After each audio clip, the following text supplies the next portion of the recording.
Don't forget to like and subscribe. And hit the notification bell so we can go to college and get more knowledge. This is the case is the most substantial legal matter or regulatory matter in the digital asset space. And most of them haven't even talked about it. Most common people who aren't just living this all the time are completely unaware this is even happening. Okay. All that's now known. And so I think we can get past some of these like, why would they want to do this? This is actually the type of thing that could really, if people were reasonable and had cool heads, they would see this is actually a path out of a very, very bad situation for a lot of people.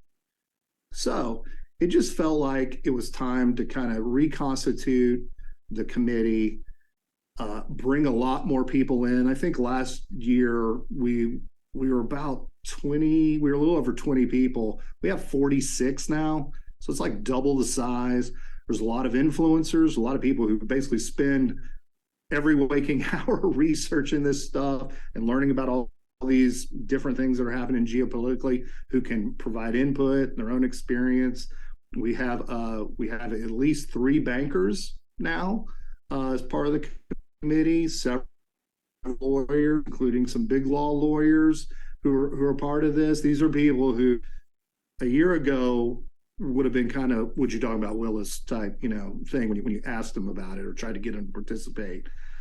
So the whole body language in the marketplace is completely different than it was last year. We've got these 2 subcommittees that are drilling down deeper. I think it's going to provide, I've talked to John Deaton, for example, who's a friend. I love him to pieces. He's been an amazing patriot and hero for kind of common everyday folks who've been substantially harmed by our government and what he's done.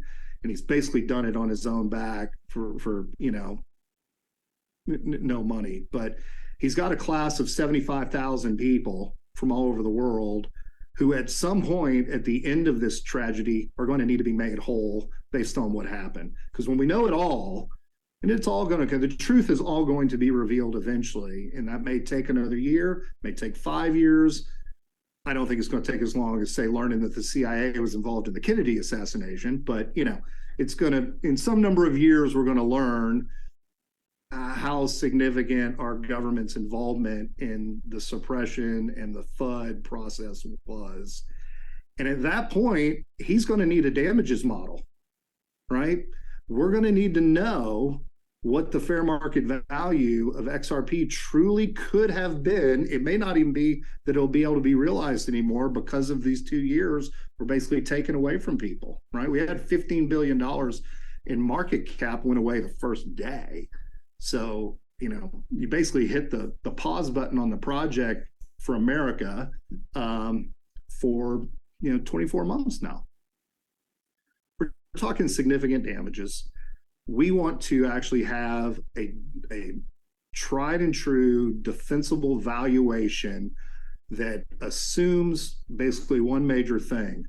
If that lawsuit wouldn't have happened, if the regulatory capture would not have occurred, and it was free to just go on its way and be adopted and achieve its ultimate intended use case, which is to transfer all the value in a tokenized world, what is the present value of that number? And have several different models in a football field, just like if you were selling a company or selling a bunch of oil or something, people will go through these exact same type of analysis. It's an asset, just like any other asset. We're going to put a value on that. And then when the lawsuit happens, once people are certainly outraged enough that they realize what Gensler, Clayton, Hinman, and all these cast characters, A16Z and Galaxy Digital and Multicoin and on and on and on, once we realize how pervasive this fraud was, they're going to want a big number because they'll realize how substantial it really was. And that's what it's going to be. And that's what will be going in front of the judge when they ask, well, what's your proof of the damages? here's a valuation model that was done in 2022. Maybe this is a case at the end of 2023. Maybe it's 24, whatever. Here's another one that was done in 2021.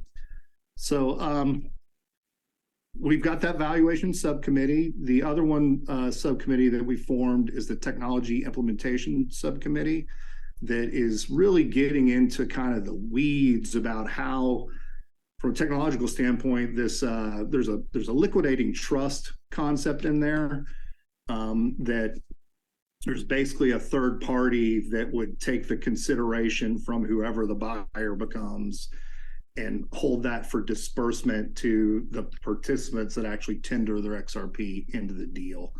We've got in the term sheet right now someone like a Polysign, somebody like, that's multi. We've got in the term sheet right now someone like a Polysign, somebody like, that's multinational, like a JP Morgan, have to stand in and be that trustee. But how is it going to happen? So how is that escrow mechanic going to be set up? What blockchain are we going to publish that to?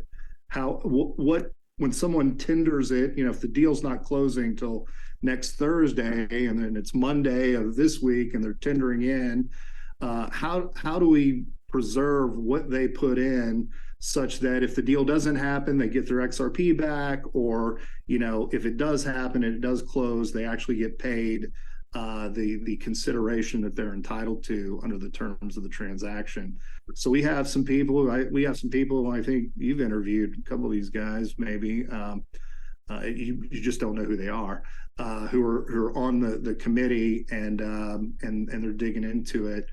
I mentioned this in this Ray Fuentes video that we did last week, that we would probably then take that out to bid.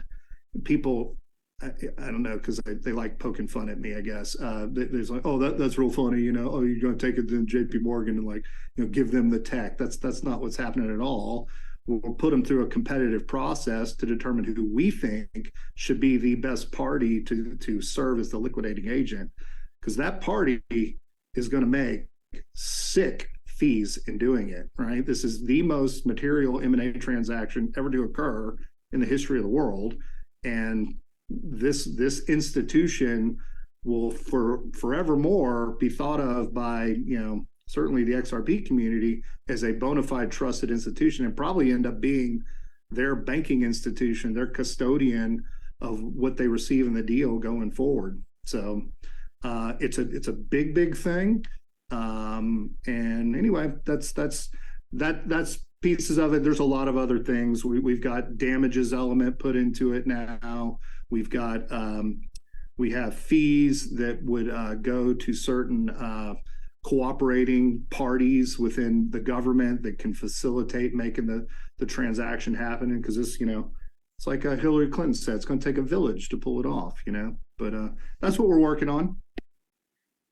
I tell someone else this, but I think you're playing chess in a world of people playing checkers, and they're just unaware about how forward-thinking you are about this particular topic. If you're watching this and you sort of have this, you've made assumptions about what this XRP buyback project is about, just expand your thinking a little bit. It's much bigger. I appreciate you saying that. Thank you. Yeah, so Jimmy, you're absolutely a forward thinker with incredible knowledge about sort of the law and securities and investing. So how can people kind of keep on top of what you're working on and the things going on in your mind? Well, be patient with this new committee process. I think it's going to take a couple of months to get everyone to where we feel like we've gone through a process that we've identified the proper counterparties. Counterparties are evolving, as you know. It's probably not going to be the Fed anymore. Fed probably couldn't pay for it, even if right, they don't have any assets.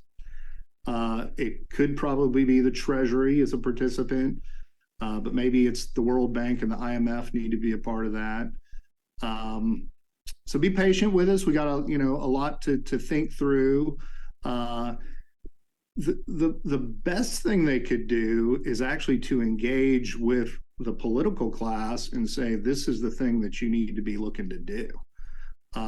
Because it's really, I mean, we need a dance partner to truly move forward and dance with the XRP community and get something done, right? And right now, the current political class seems to have very little desire to actually learn anything about this new blockchain technology and how it's going to work and all this stuff. So we need people to start dancing and start actually being someone on the other side of the table, because we want something that's going to work for everybody.